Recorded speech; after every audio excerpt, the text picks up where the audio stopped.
दशहरा छुट्टी पर ओडिशा रे स्कूल खोलिबा नै कल्पना जल्पना लागि रही। राज्य रे कोरोना संक्रमण एपर्यंत नियंत्रणाधीन होई नथिबारु एबे स्कूल न खोलिबाकु राज्य सरकार निष्पत्ति नैछंती। राज्य तथा देश रे कोरोना रो द्वितीय पर्याय लहरी आसीबा नै विशेषज्ञ माने आकलन करुथिबारु राज्य सरकार आउ 15 दिन समय गडाइछंती। एही समय मध्ये रे कोरोना स्थिति उपरे नजर रखाजिबो।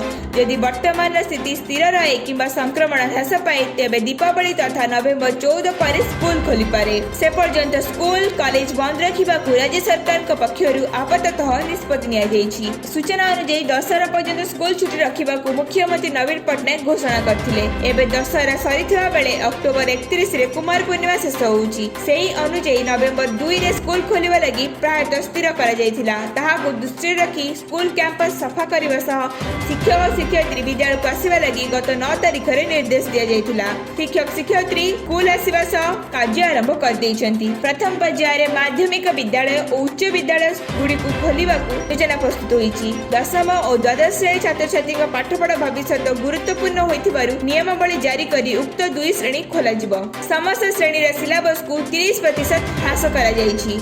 यदि दरकार पड़े तेबे आउ ह्रास करा जाय पारे।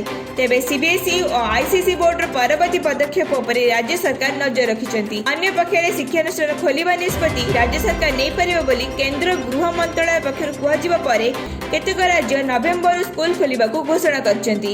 नवेम्बर 2 रु उत्तराखंड रे दशम और द्वादश श्रेणी खोलिबाकू निष्पत्ति निया जायछि। आंध्र प्रदेश रे भी नवेम्बर 2 रु खोलिबो। प्रथम पर्याय रे नवम रु द्वादश श्रेणी पर्यंत छात्र छात्री क्लास हेबो एवं मध्याह्न परे स्कूल छुट्टी हेजिबो। आसाम रे इतिमध्ये रे ऑफलाइन क्लास आरंभ होइछि। नवेम्बर 1 रु 6 रु 8म श्रेणी छात्र छात्री लागि स्कूल खोलिबाकू योजना करा जायछि। नवेम्बर 2 रु हिमाचल प्रदेश रे नवम रु द्वादश श्रेणी पर्यंत छात्र छात्री क्लास आरंभ हबो। तेबे ओडिशा समेत गुजरात, महाराष्ट्र, छत्तीसगढ़, कर्नाटक, पश्चिम बंग परि केतेक राज्य दीपावली पर्यंत अपेक्षा करबाकू निष्पत्ति नैछंती। ब्यूरो रिपोर्ट, प्रो न्यूज, प्रतिदिन ओडिशा।